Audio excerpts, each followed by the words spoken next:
Lakes region of New York for round 6 of the 2021 Season 1 Flux Motorsport IndyCar Championship.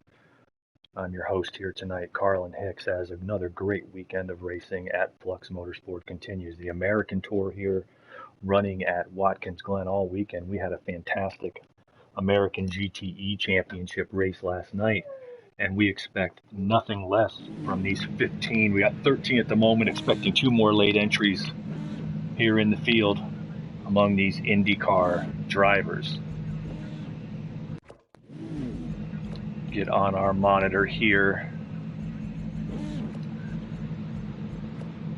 Put on your track map as these guys are going to get rolling out here for 20 minutes of qualifying. They've got a 45-minute feature event, and we are expecting a fantastic IndyCar race.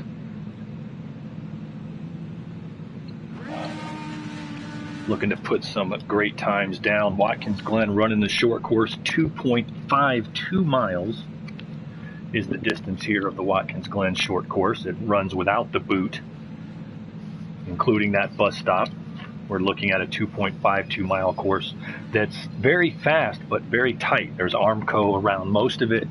Has 2 or 3 decent passing sections, but it's a momentum course. There's no doubt about that. Watkins Glen, it's all about keeping your momentum up, keeping the speed underneath you. And the fact is, it can be an abrasive track on tires because of the G loads coming through these fast swooping corners. This is, of course, one of the classic American road racing circuits. Host of the Formula One United States Grand Prix for 20 years, from 1961 through 1980. And it is a legendary circuit.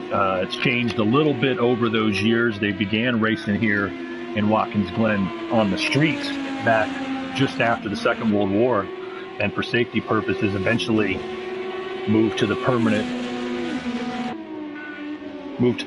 road racing circuit.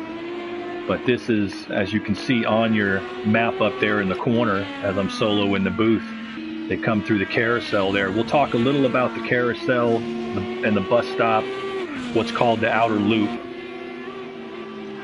a little bit here as we advance in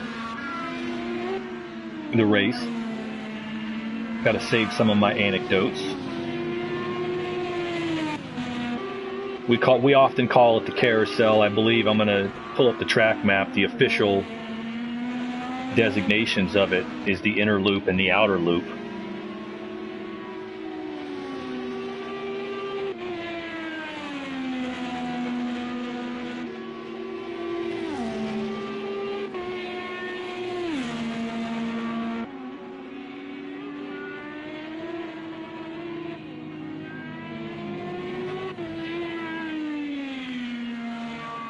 Carousel, inner loop, turn 9. It's 5, 6, 7, and 8 coming through the bus stop under the short configuration. What's largely known as the outer loop. The inner loop is coming through the bus stop. The outer loop is the carousel coming through the back straight.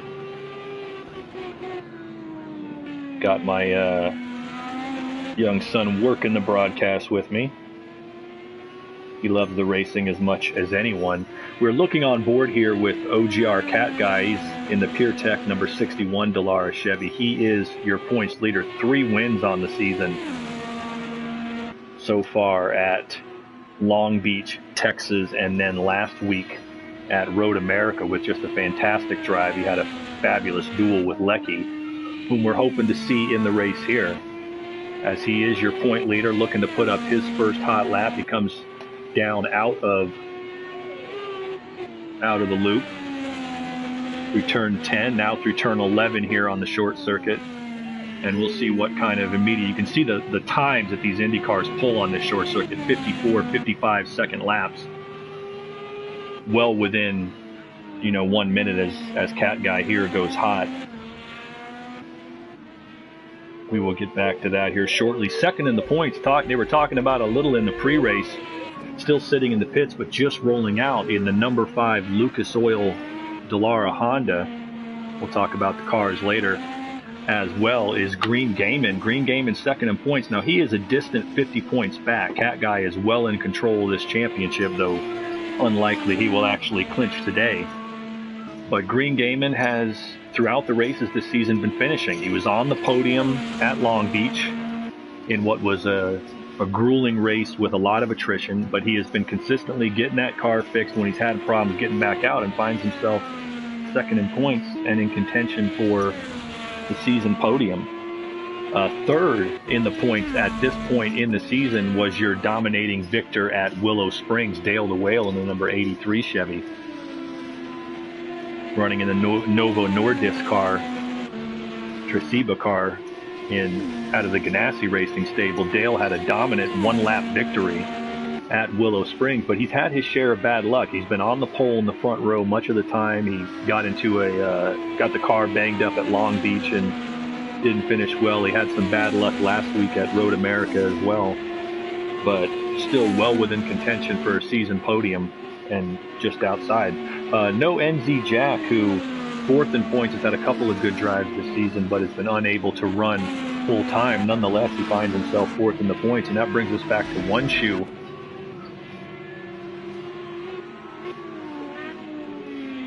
I'm on the wrong car. Let me get back. There we go. One Shoe in the number 6 Chevy out of the Carpenter stables. One Shoe, the veteran driver, running 5th in the points at the moment. He's been consistent all season and has been able to finish the races. My partner in the booth last night during the GTE broadcast, we look for good things from him. He is a fan of this track at Watkins Glen. He believes he has a good car underneath him, and I think if he can stay out of trouble at the start, we could definitely see that. Getting beyond the top 10, Jiggly Jello there in the number 20 car out of the same Carpenter Racing stable. He's currently 6th in points. Jiggly has had some very good drives this season, and I would say is a definite contender for the podium here this afternoon. 7th in the points is Lecky, who has as of yet not got in the room. Jiggly Jello spinning it coming through the outer loop. But with Lecky not here, we look down to 8th, and that is Muttley in the Menards number 22 Chevy out of the Penske stables. Muttley, the Aussie driver, has had some very solid drives. He's been in the top 5 on 3 occasions this season, I believe, or 2 occasions this season. But he can still move up. These guys from second all the way back to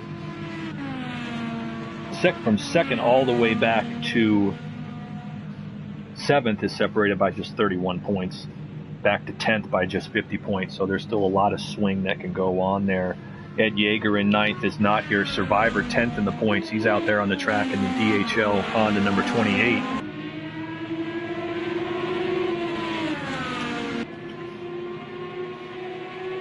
As these guys are kind of glutted together here with 12 minutes to go in qualifying, and that is not what he wants. Survivor there with his teammate Green Gaiman. You'll see a lot of the strategy going here in the races in the qualifying sessions, I should say, you'll see the guys try to put their hot laps up early, I believe. You might have a few guys come out when the track clears a little at the end. Towards the middle of the session, 5 minutes to go, there's a few guys that come out in race trim to get the qualifying trim off and just shake the car down.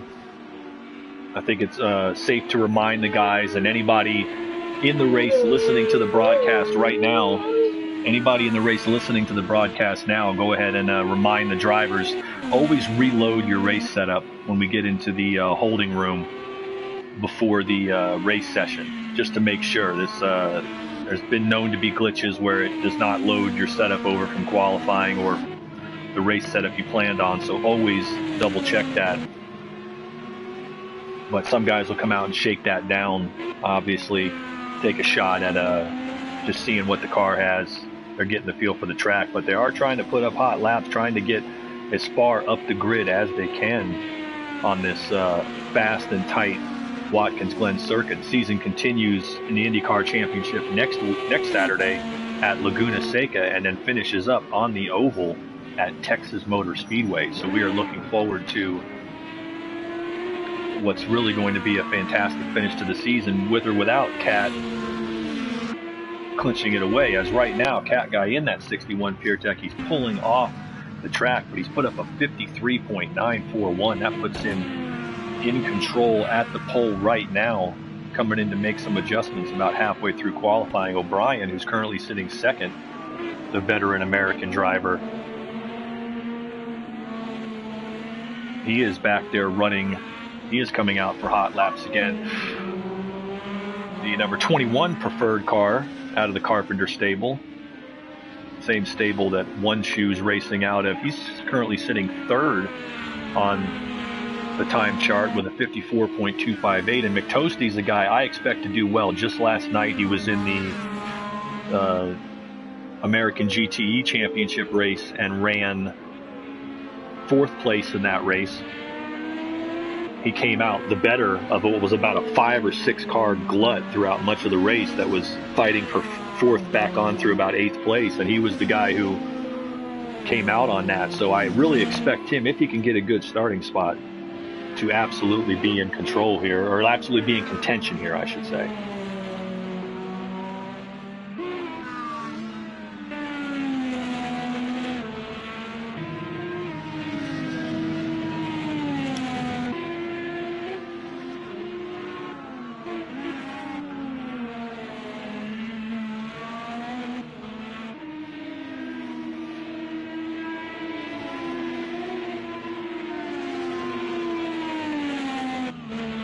I believe McToasty is out, excuse me, on an out lap. Might be a good time here as he comes around to try to give you a little bit of a track walk here in qualifying trim of the Watkins Glen short course. As we said, 2.52 miles without the Grand Prix boot. And we will get inside the cockpit as he comes back to the pits on me. Well, we're going to have to wait to the race to do that, because these guys just keep doing that to me every time I try to do that. Get a little trackside time on the number 11 Hydroxycut car. That is Smack Davis making his Flux Motorsport IndyCar Championship debut here tonight. A brand new member to Flux Motorsport, currently sitting 10th on the time chart. We're looking to see what he can do out here with these seasoned IndyCar regulars, and making a decent account for himself. 56.4 is a solid race pace lap, and there are a number of guys who don't bother with a qualifying trim.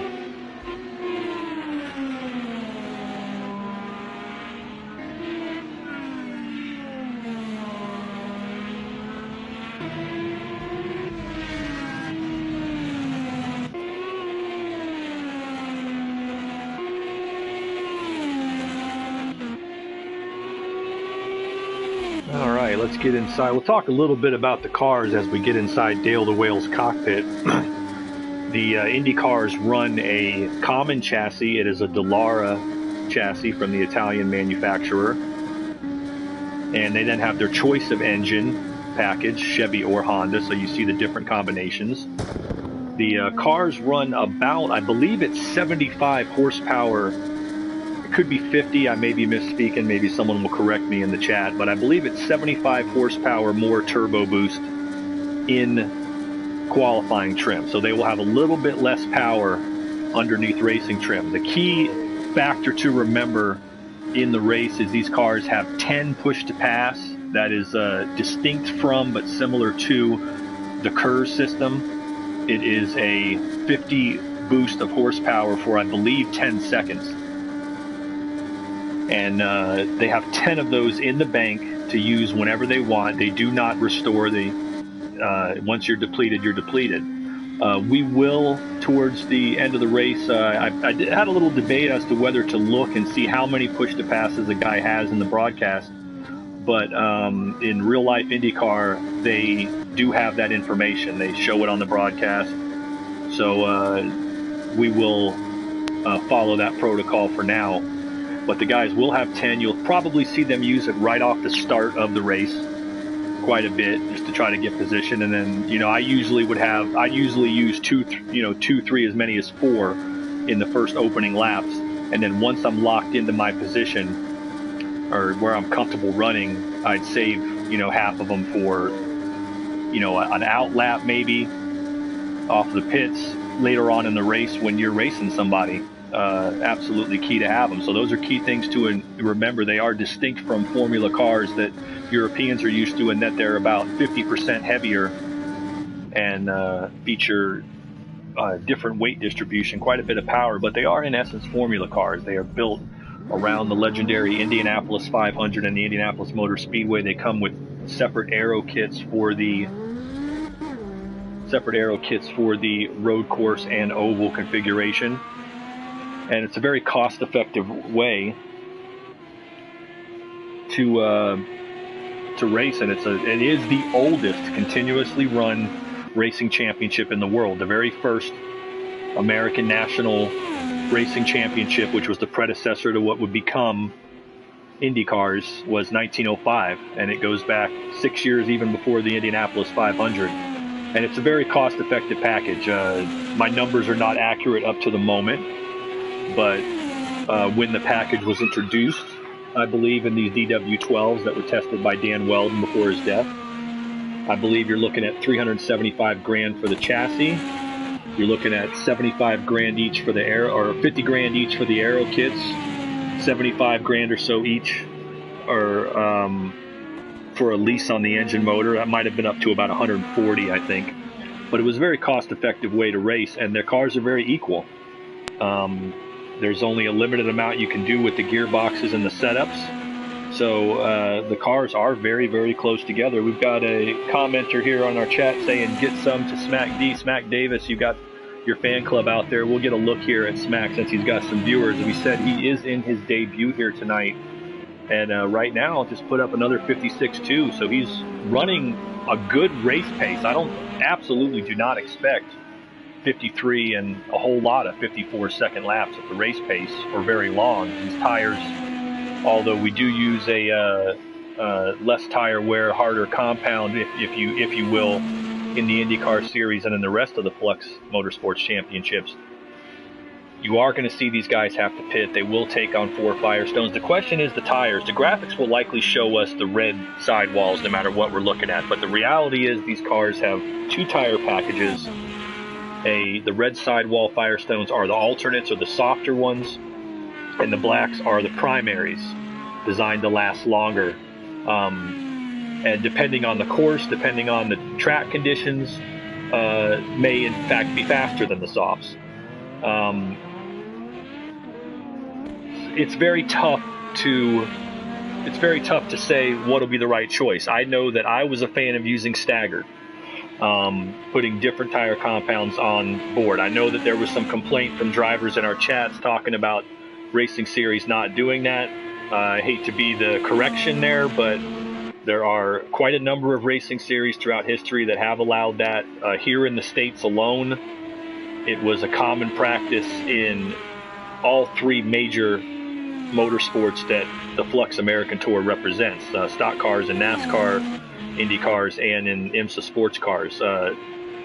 NASCAR got away from it a little after the tire wars. IndyCar now has a rules package that we do not operate here in Flux, that puts them in a position where they have to change a full set of tires. But Trans Am series, sort of a cousin towards what we run in the GTs. They have long used that strategy. So you'll see some guys put something different on the front, put something different on the back, maybe just one tire. You're going to see a lot of G-load on the left side tires, particularly the left front here at Watkins Glen. Immortalis on the board. Good to see you on the broadcast again. Our brother from another mother on the UK side. Ignore the 15th spot. That is your faithful host here. 14 cars in the field. We're wondering if Lucky will get it. It looks like he's a little late, so we're going to have 14 starters here tonight. Smack's been moving up. He's put it in the 55s. Let's see where he puts it now. Up into 6th, up to a 55.420. So he's looking very sharp. Meanwhile, while we were talking about that, McToasty has put it up on the pole. I don't believe McToasty has a pole yet in the IndyCar series. So if this can hold, I believe he's pulling it to a stop now. Dale the Whale is still out there hot. He can definitely Absolutely, Immortalis. You will see a pit stop. They have to pit for fuel. IndyCars take their fuel on simultaneous with the tires, and as a result, you're going to see, these guys, you'll take tires. There's no reason, unlike the sports car race or the stock car race, there's no reason not to take tires to try to save time.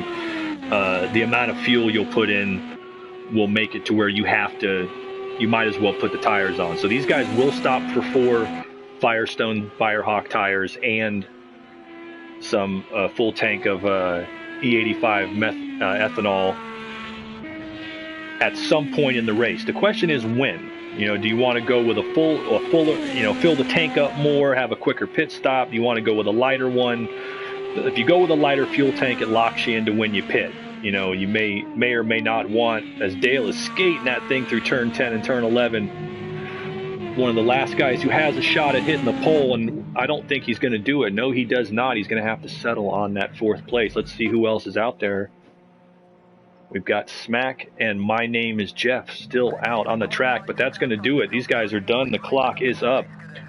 All right, ladies and gentlemen, we have got your starting lineup for tonight's Flux Motorsport 2021 Season 1 IndyCar Championship Round 6 at Watkins Glen. Starting on the pole, and I believe his first pole of the season, may need to be corrected on that, will be Mick Toasty in the number 21 preferred car. Starting second is your points leader in the 61 PureTech Chevy. That is OGR Cat Guy. Starting third will be O'Brien, 79. He is in, I'll have to catch his number a little later, a little nearsighted. Starting fourth will be very fast, the Willow Springs winner, Dale the Whale, in the 83 Chevy. Starting fifth with a great qualifying run. Let's hope he can stay up there. He has had some lethal luck this season. But CMCF1 is once again in the 21 car. We need to get him in the right car. He is sharing a car here with McToasty and will be starting fifth. Starting sixth will be Harry W98 from over in the UK. He is in the Target number 9 car. Starting seventh in his debut, an excellent debut qualifying run from Smack Davis. We'll be looking out for him in the Hydroxy Cut Honda. Starting eighth, the veteran One Shoe in the number 6 Chevy. Will be on the outside of row 4. Mark C comes over from, I believe, Australia. He's also in the 83 car. We're going to have to start checking our liveries here on these guys, especially the latecomers. He is coming in ninth. Starting in 10th will be Muttley in the 2022 Menards car. Starting 11th, Jiggly Jello in the number 20 Ed Carpenter Honda. Starting 12th will be My Name is Jeff. He is in the, I believe, the number 15 Steak and Shake RLL car. 13th will be Green Gaiman from north of the border in the number 5 Honda, and 14th, shotgun on the grid in the 28 DHL Honda, will be Survivor. All right, folks, we are just about set to go here at Watkins Glen, New York, round 6 of the championship. Remind these guys to reload their setups, get their pit strategies lined up, and get ready to go from Watkins Glen, New York. Put up our track map here. These guys will be coming down to a rolling start. 45 minutes will be on the clock. Looking at those laps at sub-minute, we're looking at more than 45 laps, obviously. So at least one pit stop. And an excellent job for Smack. He's going to start 8th, I believe, because of grid penalties with the track marshal getting them, but an excellent run here. There are 14 starters in the field, and he's already halfway up, and it's going to come down here. Who's going to use the push to pass at the right time here at the start? Who can get out early? And we've got a number of fast cars all the way up towards the front.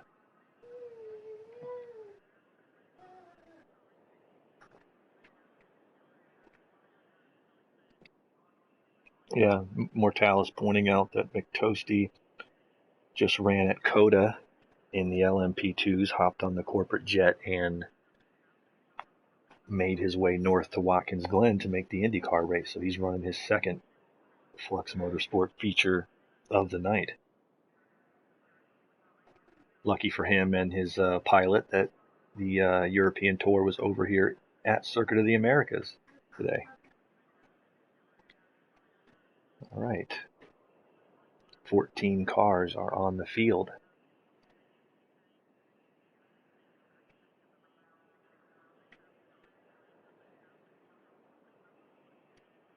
That shot towards turn 1 is going to be crucial. The first time they come up through the S's. We'll talk a little bit about that as well during the race. And of course, I need to be reminded tonight to start the broadcast and talk about Tommy Kendall and McDuffie Corner coming out of the loop and how the bus stop came to be. But here we go, coming down. McToasty leading us down. He's got O'Brien on the outside of him. I'm not seeing O'Brien. And we are green. Green flag is out. McToasty appears to get the whole shot, gets through relatively unscathed first. Let's get some on board on the chase cam, as these guys will be busting through this field. Looking at My Name is Jeff, looking to move up. He is directly behind CMC in 6th.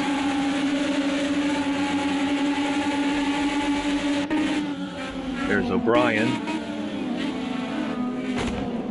As they come through the bus stop, looks like CMC's having a little trouble. He catches it.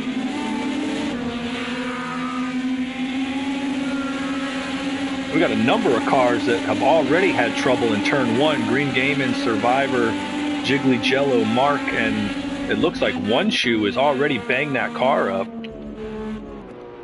He's missing wing parts. He definitely got caught up in some kind of problem there. That is unfortunate for One Shoe. He had a good qualifying start up in 7th place, I believe, but there was obviously trouble down in turn 1 at the start. He's going to limp it around and try to make repairs. He's going to cut through, which is the smart move there, but bad luck once again for the longtime IndyCar veteran, as well as for Mark, who appears to be banged up. He's barely able to keep that thing straight as he works his way around. And Jiggly Jello, all 3 of those guys are going to be into the pits. Survivor's already in the pits, but let's get back to the battle up front. Cat Guy, not surprisingly, has pulled out in front. He's got O'Brien right behind him. Your pole sitter McToasty has fallen back to 3rd. My Name is Jeff, through all the trouble, has shot all the way up to 4th place, as CMC, Dale have all lost ground. So obviously some kind of problem there. In turn 1, 4 cars making the pits here at the beginning of the race, as O'Brien makes a move on the inside. Let's get into the cockpit here with McToasty.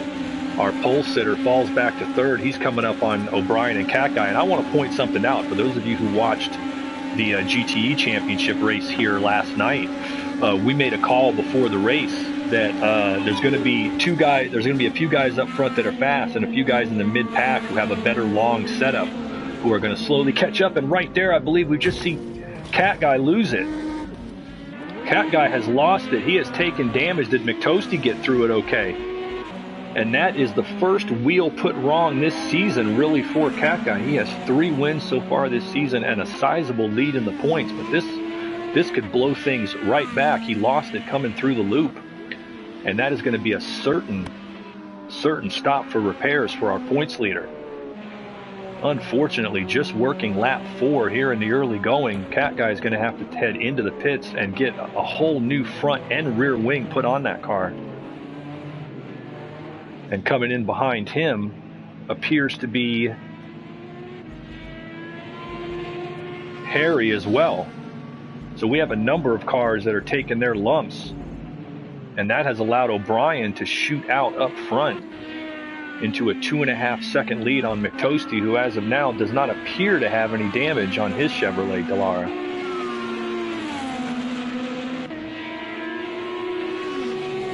Over there.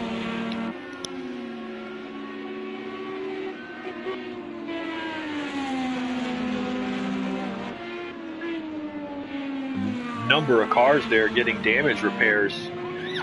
Cat Guy has had nothing but sunshine this season for the most part. 3 wins and a second.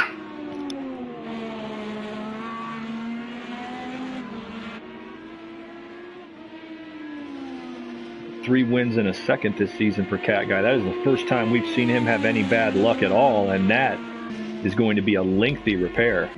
That is definitely a lengthy repair, as they're putting wings, tires, whole 9 yards, probably some suspension damage.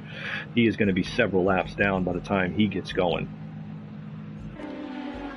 All right. My Name is Jeff has moved all the way up to third. He started back, I believe, in ninth, and has managed to pull himself. Muttley, these guys are passing through lap traffic, it appears. Smack Davis lost some ground somewhere, and he loses it there in the bus stop, as he's now a lap down, so he must have had a problem somewhere. I did not see if he came in to make repairs or not. His car looks okay, so maybe he did. But he went down a lap and is now running in 8th place. So we're seeing some separation here on the field.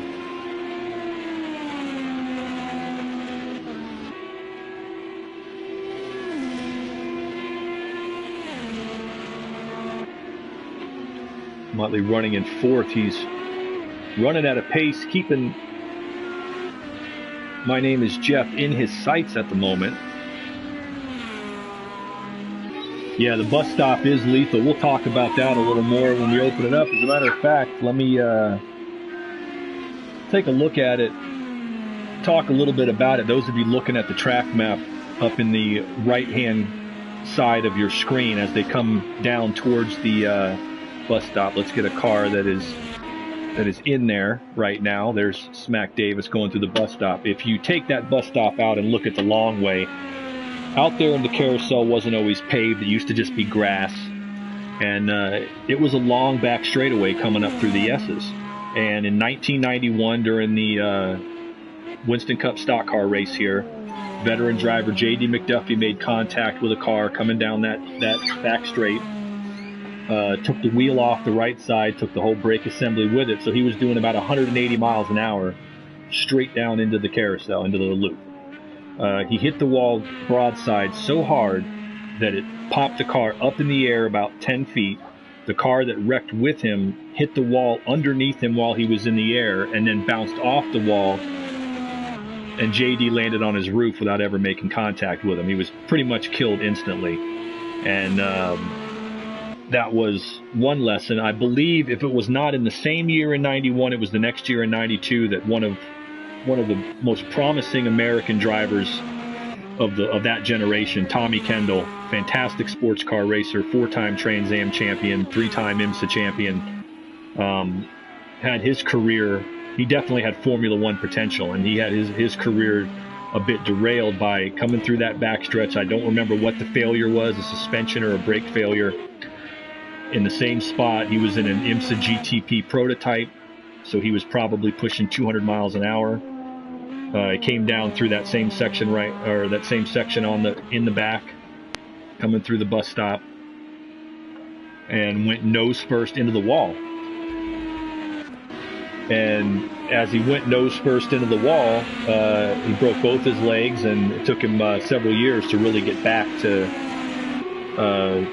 where he was at, physically and competitively. So they decided after that to put that bus stop in it. They call it, instead of just one loop, they now call it the inner loop is the bus stop, the outer loop is the carousel. Many of us Americans refer to it as the bus stop and the carousel, just like we would the carousel at Road America or the bus stop at Daytona. Exactly, and that's the big change they made here. Now, interestingly enough, as a driver, in a former leagues I ran in, one of the things we used to do when we ran Watkins Glen, we did not use the built-in track limits.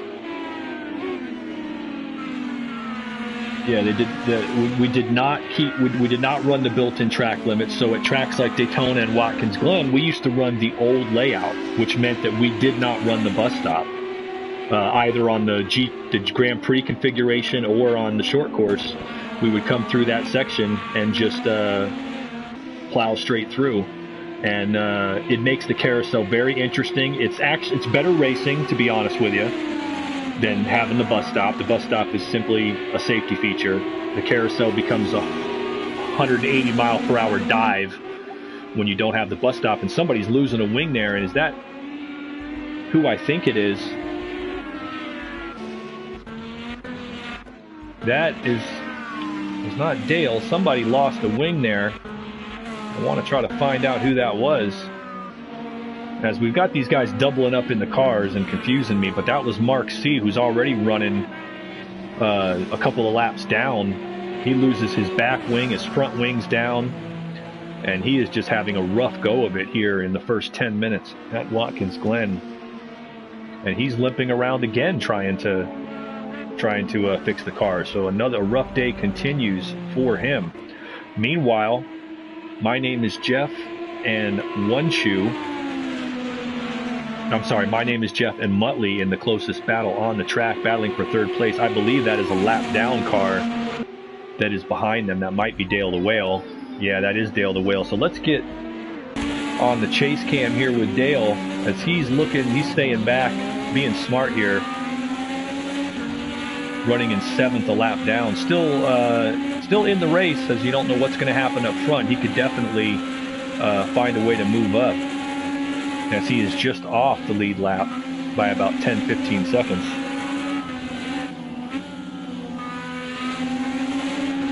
That's a great way to put it, Immortalis. Pace will get you in the front, finishing will get you the championship. As we said, Green Gaiman currently running in 6th. Great example. He has 1 podium this season, but's running 2nd in points because he's been consistently finishing the races and limiting his damage, getting the car fixed if he does, and running to the finish. So now he's running in 6th. He's still on the lead lap at the moment, I believe, and trying to stay there. Let's see where he's at compared to the leader. Yes, he is still on the lead lap. But with O'Brien turning laps as fast as he is out front, it'll be tough to stay there. O'Brien out front in that number 8 Ganassi car, Gallagher sponsorship, in the Dallara Chevy. Currently nursing an 8-second lead. He's been consistently running in the 55s, a little bit off the qualifying pace as we expected.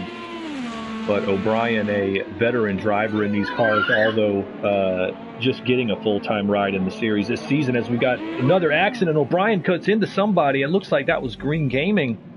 Green Gaming was stuck in the bus stop. O'Brien clipped him going by, and with that, he's got some wing damage. There were 2 cars around. One of them was Green Gaming. See if I can spot the other one. Green Gaming might have gotten around in reaction to the first guy around, but O'Brien came up through and caught him, and he has lost that left wing. Now, here's the interesting thing. Is he going to come right into the pits? Is he going to try to nurse it to get into the pit window? It looks to me like he's coming into the pits. And he is. O'Brien from the lead coming down onto the pit lane. I'm going to believe that might be CMC who is involved in that too, as he's coming back down. That is tough luck for him. CMC running in 5th place. He qualified in 5th. Another good qualifying run. You want to see him close it. And right there, he's going to have to come in. We have another rash of cars hitting the pit lane, and that's going to put McToasty out in front. Our pole sitter has stayed back out of the trouble so far and has moved up to 1st place. We've got Muttley in there as well. Muttley must have caught some kind of damage. Yeah, he's missing a wing. I'm wondering if he hit some debris, because we were talking, these Indy cars are not going to take much of that debris, and you get too much debris on the track, and that might be what happened to Muttley here, is he took some debris, and he's going to have a new front wing put on that car. That leaves us with just 2 cars on the lead lap as of right now, but they have not pitted yet. That is a key point to make. We anticipate 1 pit stop from these cars, so these other guys may not be out of it despite the damage, but at the moment, McToasty is in the lead, working lap 15. He is about 10 seconds up. You can see the arrow on your track map on the right. My name is Jeff's going to be just coming through turn 1 in the 15 car. 11 seconds back. O'Brien, is he on the lead lap? That's going to be interesting. Let's see where McToasty's at. McToasty's right there. O'Brien managed to stay on the lead lap. So that is very interesting, because if O'Brien made those repairs, and they might have been, and they could have been that quick, especially if they were not suspension repairs. If it was just putting on a new wing, then, which he did just have one piece of the one side of the wing missing, then it is a pretty quick repair. If you start fixing the suspension, that's when it starts to drag on, as you saw with people like Cat Guy earlier. As somebody else goes around, that looked like Cat Guy. That looked like Cat Guy. It's not showing us. There it is. It is Cat Guy. This has got to be very disappointing for him. Cat Guy, this is his home track here at Watkins Glen. And now he's got to limp that thing around with yellow flags waving all throughout the track just to get it back to the pit lane and try to salvage every point that he can, as he's running now in 10th, looking at being 2 laps down. And we've got O'Brien back in the pits, and I'm guessing he must have made contact with that incident somehow. O'Brien was looking pretty good there, like he came in off of the damage and was still on the lead lap, which meant that when those guys pitted in front of him, he'd have a chance to close the gap on him. But now I believe he's in there getting repairs, and these guys have just not been able to avoid the trouble. These cars, Indy cars, are actually pretty stout, so these guys are getting into some pretty heavy contact if they're damaging the car that bad and falling that far back, as we are just past 15 minutes into the 45-minute feature race. McToasty out in the lead. He's working 10 seconds ahead of My Name is Jeff as he goes around lap traffic here. He's going to be thinking about just keeping it smooth.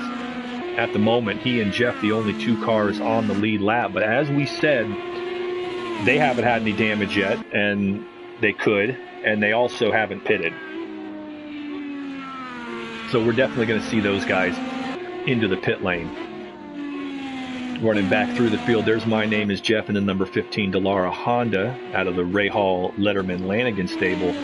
This is a fast driver. He was on the front row in qualifying at Long Beach, also I believe at Willow Springs. He has had a habit of getting into incidents, but today looked pretty good. He started back in, I want to say, 9th. I don't have my chart in front of me. But keeping it together is the key. It's still very early in this race. We've seen just what debris. You don't even have to get into an accident with a car. Just hitting the debris can put you in trouble. And they still have to make a pit stop. That's a key point. Immortal is saying they have a huge advantage. But as we said, they haven't pitted. So they've got that roll down pit row yet, whereas Muttley and Dale and those guys have already come in, made minor repairs, and likely serviced the car. Now, whether they can go the distance is another story. We'll take a quick look at a push-to-pass situation. Still 8 more to go for My Name is Jeff. 5 for McToasty. There's Muttley running a lap down, but as we said, he's already been in the pits with that Menards Chevy, so he's running in 3rd place.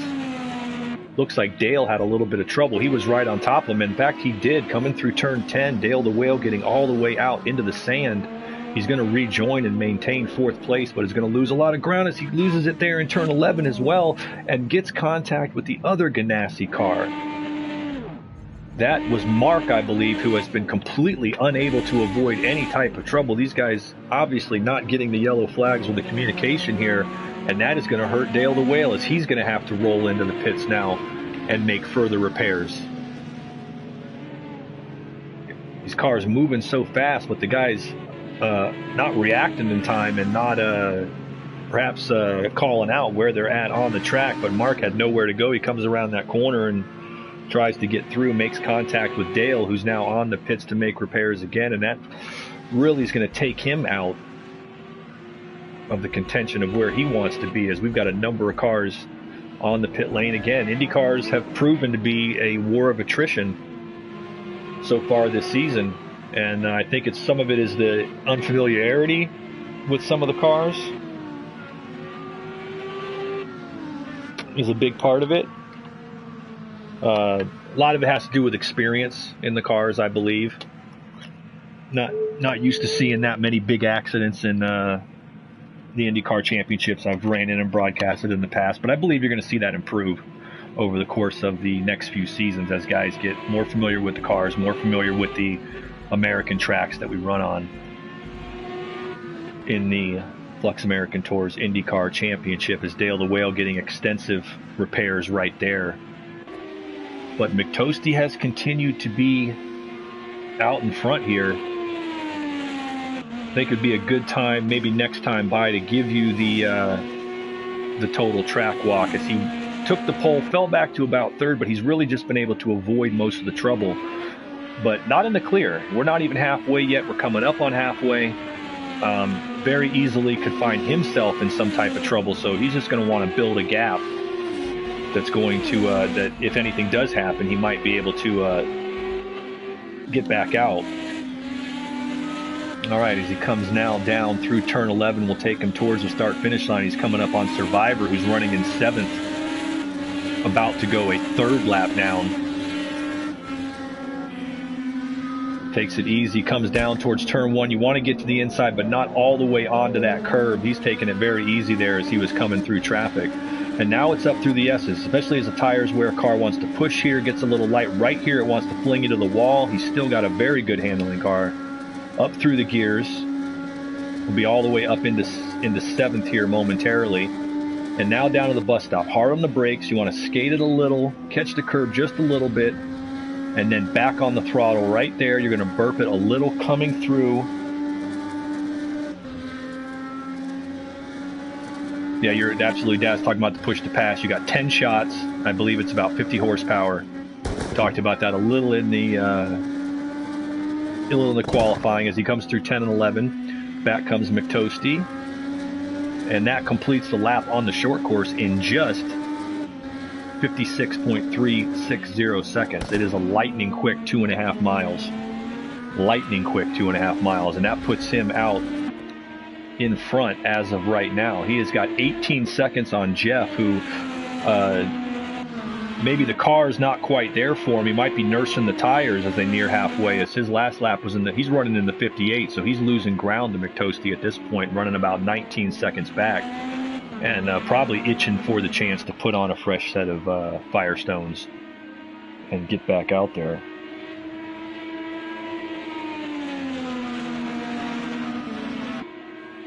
Not wrong, Immortalis saying the top two have a bit of a gap. They've got a little bit of, it opens up your strategy, and they can have an extra edge, maybe take an extra set of tires if you have to later on. That's definitely where they're at. I think personally, I don't like to change stuff until I have to, especially in the cars like these. As right there, Jeff's going side by side with somebody. You want to, and it looks like Jeff's making his pit stop right about the halfway point. He's going to throw 4 tires on there and get back out. You'll see how much gap he loses. He was about 20 seconds back when he came in. He'll go a lap down likely on the cycle of pit stops.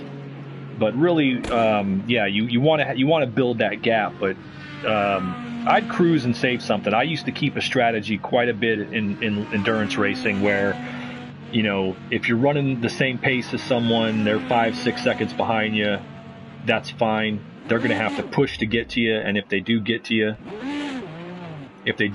they're going to have you heated up their tires to do so, as it looks like Jeff stalled the car on his way out of the pit box. He got it going, and now is busy rolling. McToasty as well has hit the pit lane, and not showing us to McToasty. Let's go onto the chase cam. There he is as he rolls in to his box. Should be routine service here. This guy's obviously on a one-stop halfway strategy. We'll see where Jeff comes out, whether they gain or lose on the cycle of pit stops here.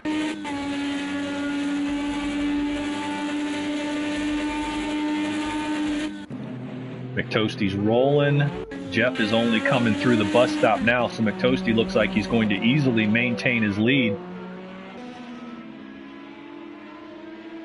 Looks like he easily maintains his lead here. Matter of fact, he's come out about 26 seconds up, so he gained about 5 or 6 seconds on that pit stop, on that outlap. Must have been a slow outlap for My Name is Jeff. But now, with that cycle of pit stops, there are 3 cars on the lead lap. Muttley also on the lead lap there in third at 40 seconds back. And now it really comes down to the separation they have. It comes down to staying out of trouble and pace. You're looking at just past halfway, we run 25 laps. If My Name is Jeff can run a second faster for 25 laps, he has a shot at getting up there. But really it comes down to who loses 5, 10, 15 seconds. 5, 10, 15 seconds making a mistake. As we've got battles for position now, it looks like O'Brien just passed Green Gaiman to move back up into 4th, and O'Brien looking to move himself up in the point standings after securing a full-time ride. He was leading, got caught in that damage, but now has moved all the way up into 4th place. So stick-to-itiveness coming through for the American driver here, as he is 1 lap off the lead, running in 4th.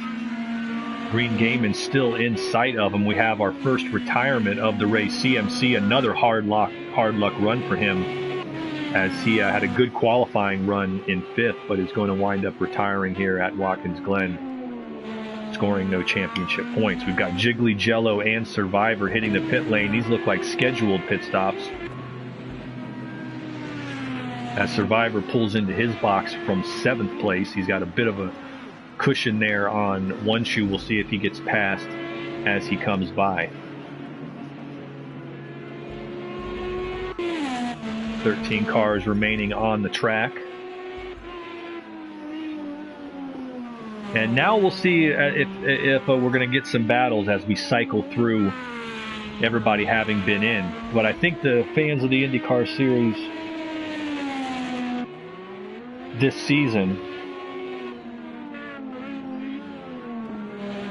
is that it has been a war of attrition at times. You know, right there at the beginning of that race, 4 cars got into it in turn 1, and we always say the hoary old adage of,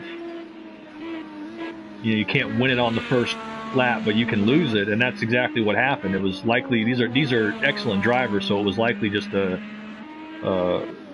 mistake or a racing incident, but still. Those are the kind of things you got to avoid. And Cat Guy, who's now stuck down in 11th, several laps down, point leader, he had avoided that all season. Had 3 wins in four races. This is round 6, but we lost a round due to the let's call it weather at Indianapolis. And this is the first time we've seen him have bad luck. Our retired car CMC, he's had some good qualifying runs, but he's seemed to run into that in just about every race, and has done its number on him.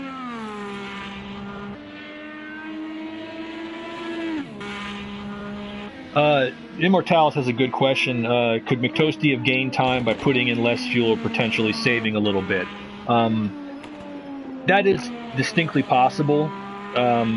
It depends on how big the fuel window is in these cars.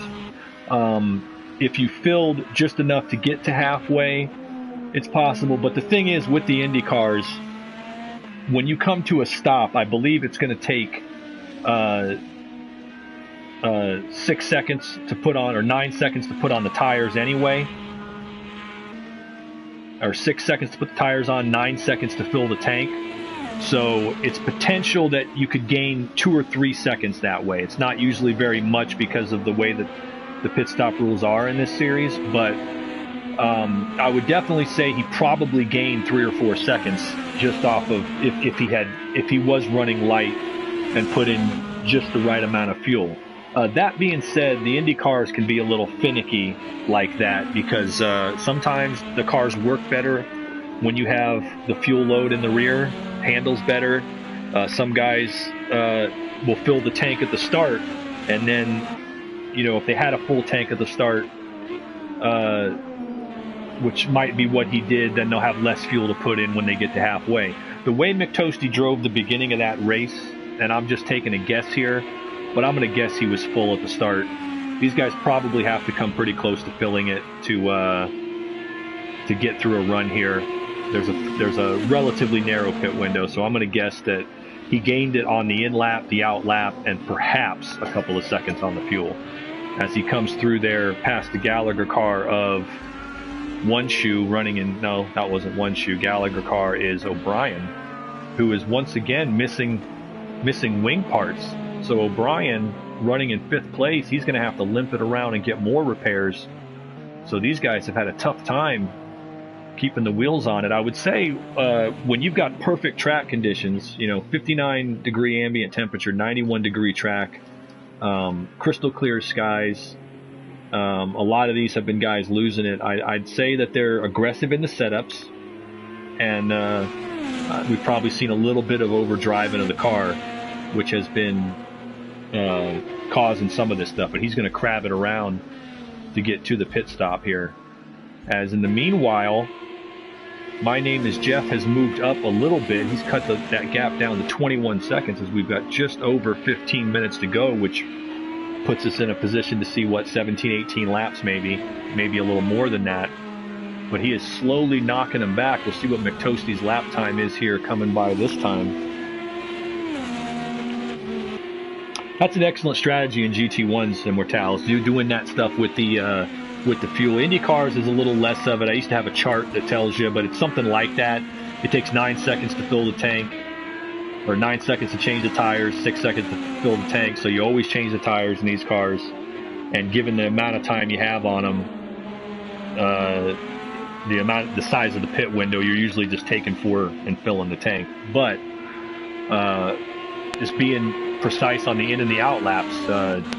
Paul Tracy was a famous IndyCar driver known for that. He was known for being quick on the out lap on cold tires, so that could also possibly be a big part of it. McToastie, the way he started the race, he was very conservative. He was in the lead. They obviously got the shot on him. He pulled back, settled into about third, stayed out of the trouble, and then as the guys had trouble in front of him, he's moved forward. Some of that's luck, and some of it is the fact that I haven't seen his car oscillating or wiggling through the turns. He obviously has a high enough downforce setup that feels like he can handle the car.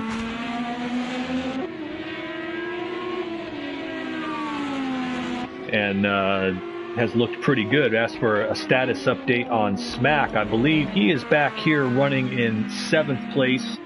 He's running about 4 laps down right now. He's been in for repairs a couple of times. That being said, solid debut. Started 8th in his IndyCar debut. He's running 7th right now, and he's got one shoe right on him as they are racing for position.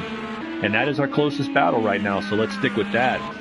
As Smack's got the veteran driver one shoe right behind him in 8th place. They're moving up with O'Brien falling in the order. Those two not really in range of the guys in front of them unless they have trouble, but right now, points on the line.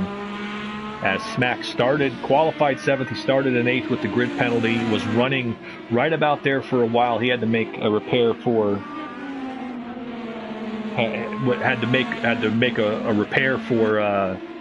some damage, but if he can finish in the top half of the field here in his debut, that would be excellent. But he's got one shoe breathing down his neck, coming through the S's. Let's get into the cockpit here with one shoe looking up at Smack Davis in front of him and see how that battle's unfolding. IndyCar does have a lot of strategy, and one thing you pointed out, Immortalis, that is actually very germane is that let's say I could run with a lighter tank. I might fill the tank anyway just so that like you said, you do get a slightly quicker pit stop. 1 or 2 seconds in a car going this fast is 100 yards on the track. So there's a lot of strategy in these races. We don't have the ability to dial the fuel load or the fuel mixture up and down like IndyCars do on our software here, but that's part of what they do in real life. It's a very strategic, and it's extra strategic because of the fact that, distinct from other Formula racing, these guys are running the same car and an engine package that is tuned. The Chevys and Hondas are dyno tuned to each other. One of them gets a bit of a horsepower advantage. By the end of that season, they have put them on the dyno and equalized them out. So they really are. It gets called that evil 4-letter word spec series, but I always say let the proof's in the pudding. The racing is close, and it's incredibly competitive. Not as close here today simply because we have a lot of damage from the drivers. We need our Flux IndyCar drivers to keep it on the track a little more, but nonetheless, still a compelling show as we're watching one shoe trying to chase down Smack Davis for that 7th place spot.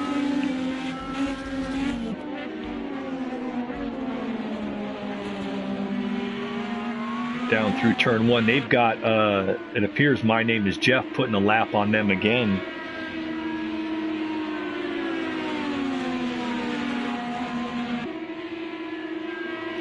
Oh, you're 100% right. We had a question there from the viewers about Immortalis pointing out about the track director, and yes, the track director is very brutal here at this place. We got a couple of guys with penalties. I'm surprised there's only 2 of them, but I believe most of them have practiced enough this week, Rex notwithstanding, that you can tell that they've been avoiding the trouble spots where they could be picking up penalties. A quick look at the timings to see if any of them are big. 3 seconds and 10 seconds for Cat Guy, likely a minor pit road speeding violation or something along those lines.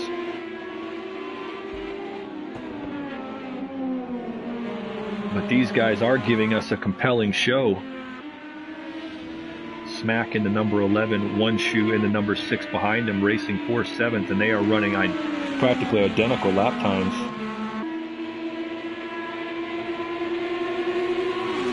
Agreed, Immortalis. It all has to do with the way the governing body sets it up, and unlike what they did for about 30 or 40 years, in the last several years, the IndyCar guys have got it right. They developed this car. Dan Weldon was the primary test driver before he lost his life. The DW12, as I said, with those aero kits, it's designed for competition. It's designed to be able to pass cars in close proximity. It's designed to be able to go wheel to wheel with these cars, not wing the gearbox, but wheel to wheel.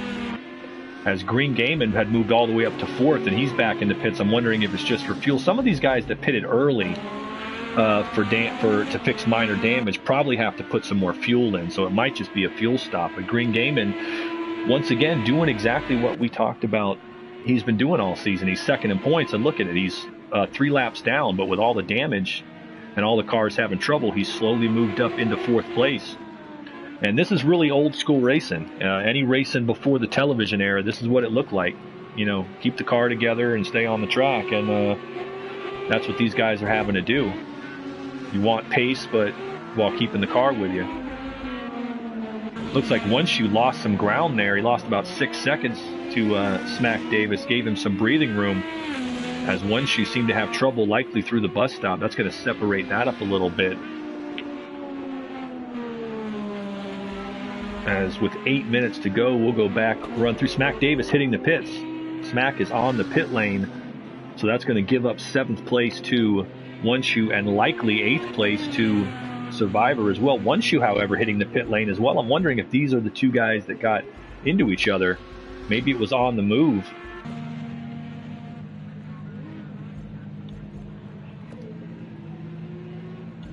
I don't know.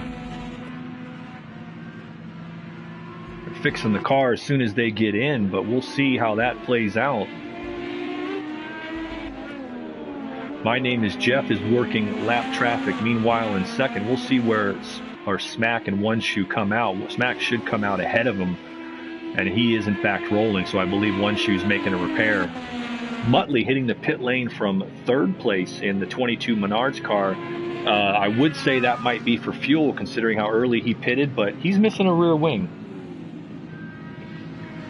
Yeah, I'm thinking these guys were going to have to take a splash of fuel. If they pitted in the first 10 minutes at least, they were going to have to get fuel again, take a splash of fuel, but that's more than a splash because Muttley's getting a wing on. Now let's see if he can hang on to 3rd place. Let's see where Green Gaiman is. Muttley's in the pits. Green Gaiman still pretty far back, but we'll see if Muttley can get out in time. Green Gaming is coming through turn 10 right now. He's that white dot on your screen on the right there. And I think he's going to pass. He is going to pass Muttley and take over 3rd place. So Champagne, again, might be in the works for Green Gaiman if he can keep that car underneath. And we'll see if Muttley's got anything for him in this last 6.5 minutes to try to run him down and get that podium spot as Dale the Whale's coming off the pit lane yet again. But let's cycle through and see where some of these guys end up, as Cat Guy and Dale the Whale are back on the pit lane. Still in command is McToasty out front. He's got 24 seconds on My Name is Jeff. looking like he could take a win from the pole. Now is as good a time as any to see what the potential lap timing, who's got the potential for the fastest race lap.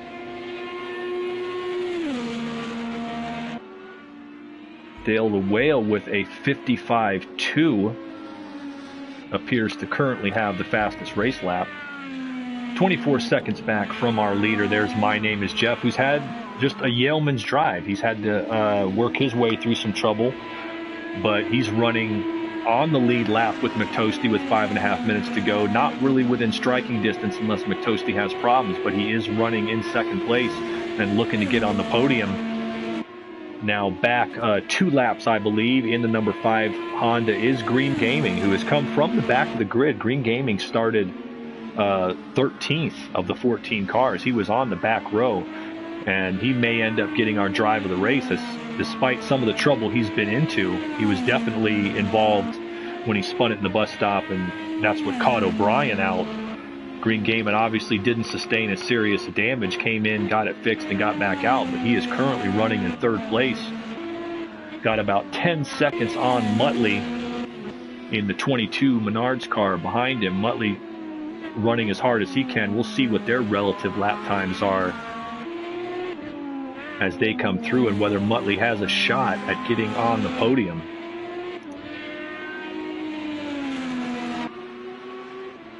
.59.3 is not going to get it done. We'll see if Muttley can pick that up. Running in 5th is Jiggly Jello in the 20 car. Pretty typical race from him. Qualified mid-pack. He's hunting right there in the top 5. I believe he did have a long pit stop as well, but has managed to put himself comfortably in 5th place if he can bring it home over the last 4 minutes, and a definite chance to move up in the point standings as he's part of that group that has been glumped together in the standings. Smack Davis again, giving him a shout out, running in 6th place, started in 8th, has stayed out of most of the trouble. He has a comfortable 14 seconds on Survivor right now, running several laps down, but running solid here in his debut. He's pretty much stayed out of trouble. He can finish in this position. He'll get himself a good points day, and making a good account of himself here on his IndyCar debut. Survivor's about 16 seconds back from him in 7th, just coming across the start-finish line. All things being said, with all the trouble people have had, Survivor started shotgun on the field in 14th and has moved all the way up to 7th here, so he's going to get himself some decent amount of points if he can hang on from where he's at. One shoe, hard luck day for the veteran driver today yet again for One Shoe. He was caught up in that turn 1, lap 1 trouble and had to crab walk that car all the way around to get repairs, but by stick-to-itiveness, he's now running in 8th and just hoping he can hang on where he is, running competitive lap times. There's really no problem with the way that One Shoe is running the car at the moment, but he's going to try to get what he can out of what was a day that started off less than ideal. Dale the Whale back in 9th. He was up near the qualified in 4th, was definitely a contender, the winner at Willow Springs. He's had more than his share of trouble in that 83 Ganassi Chevy as he's coming up on Muttley, the 4th place car. Dale's running quick. Muttley will likely just let him by as Dale running in 9th place, trying to run down One Shoe and gaining on him perhaps. Green Gaming was 2nd in points in Mortalis. He's not going to come close to gaining enough to threaten Cat Guy here. We're getting down in this run, and Cat Guy, however, is going to lose some ground. 10th place Harry W. in the 9 Target car. We'll get to that in a moment. He's trying to hang on as he's got O'Brien getting in that top for a top 10 finish. O'Brien is just 7 seconds back from him. Harry just ran a 57. Let's see where O'Brien runs as he comes back out. Maybe he's got a shot at moving up here towards the end. He's just coming out on it out of the pit, so we'll see where he ends up. Cat Guy is our points leader. He had a 50-point advantage coming into the day, and he's going to take a hit. He's going to take a bit of a hit. The closest competitors were Green Gaming and Dale the Whale. Dale's not going to gain a whole lot on him. Green Gaming will, but Cat Guy will still be well within the lead heading into Laguna Seca, but to coin a phrase, he's shown a chink in the armor today. Yeah, 12th is pretty bad, and he's going to lose a significant amount of ground, probably in the range of 20, 25 points, but that'll still give him about a 25, 30-point advantage. It just hasn't been his day. This is his home track. Cat Guy had a fantastic drive last night on the American Tour in the GTE Championship when he came through the field and won the GTE race here on the Grand Prix course at Watkins Glen. But today's IndyCar race just hasn't been his day. And the hard luck day finishing out in the Tresiba car, the 83, Mark C., he was in first lap damages. We've got Muttley around coming out of the bus stop. Muttley goes around coming out of the bus stop. Let's hope he didn't damage the car too bad as he's trying to hang on to that fourth place spot. And Jiggly Jello's just 12 seconds back. Muttley was pushing hard to try to get to Green Gaming. And I'm willing to bet you he's just going to hang out and try to get that thing going. All right, the clock is out. And it looks like it's going to be McToasty's day. He will be getting his first career Flux Motorsport IndyCar Championship race win in the inaugural season. So we'll put his name in the records book for the first time. Yeah, Cat Guy, 3 wins in 4 races this season, but today is going to be the day for McToasty as McToasty brings home the Watkins Glen IndyCar Championship Round 6 for Flux Motorsport. A fantastic drive there. I don't see any battles for position on the track, so we'll get the running order when they come across and all the penalties are sorted. But McToasty, just a fantastic run. He qualified on the pole, stayed out of the early trouble, didn't put a mark on that car, made a flawless pit stop, and left the field in his dust as I believe Jeff is coming across as well. But McToasty, just a fantastic drive in that 21 car. He gets his first career win in the IndyCar Championship. He was running down in, let me take a quick look at it. McToasty will move up in the points. He was running down in 14th in the points. He's made only a few starts. That's going to move him well up in the standings. Green Gaming will gain a significant amount of ground, but that is your final results here at the Flux Motorsport 2021 Season 1 IndyCar Championship Round 6 at Watkins Glen. 47 laps on the board for our race winner. McToasty had a fantastic race, ran a nearly flawless run, and picks up the win. He will open that bottle of champagne at the center top step of the podium. A Yeoman's Drive coming in second in the Rahal Honda for My Name is Jeff. He started back in 9th, I believe, drove it all the way up to second, finished the only other car on the lead lap. Green Gaming had his adventures today, but they were less catastrophic than others. He finishes 2 laps down, but ends up in 3rd place. He will share in the spray on the podium, his second podium finish of the season after Long Beach, and will remain second in the point standings. Muttley having a solid drive from mid-pack as Muttley brings that car home in 4th. He had a shot to do more as Jeff started 12th. Excellent. Yeah, he had an excellent drive moving all the way up to second. Muttley ultimately, he had a shot here as well. He came out after the cycle of pit stops with the leaders, 40 seconds back on the lead lap. That's within range that any sort of bobble from the front two could have put him in range. He managed to hang on to it. He had his own troubles, but got in and out, brings it home in 4th. That is, I believe, his 3rd top 5 finish of the season. So a solid run for him. Jiggly Jello brings it home in 5th, also 3 laps down. He had some good pace during the race and worked through his problems. That rounds out our top 5.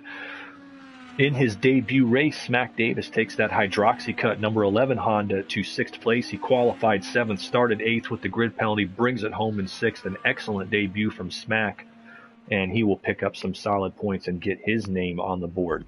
Survivor brings home the DHL Honda in 7th place after a comeback drive. One Shoe got into that trouble in turn 1. He's going to bring it home in 8th place. Dale the Whale started in 4th, got into his own trouble here today. He finishes several laps down in 9th. And rounding out the top 10 is O'Brien, who was leading the race very comfortably early on until he got into that incident in the bus stop. 11th will be Harry W., bringing it home 6 laps down. He had some penalties on the board as well.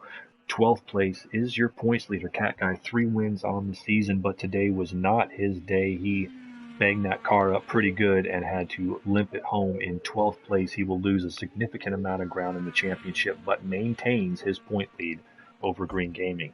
13th and final finisher, Mark C. had a very tough day in that 83 car and brings it home 13th. So that's going to wrap it up for us here at Watkins Glen International Raceway. We will see you next time in the IndyCar series next week as they go for round 7 of 8 at the Laguna Seca Raceway in Northern California, or Central California, I should say. The races continue tomorrow, 8 p.m. UK time, 3 p.m. Eastern Standard. The Flux GT3 Championship will be at, and I'm not certain, I gotta look that up, forgive me. Gotta remember my schedules here. GTs will be at Rapuna Park in New Zealand.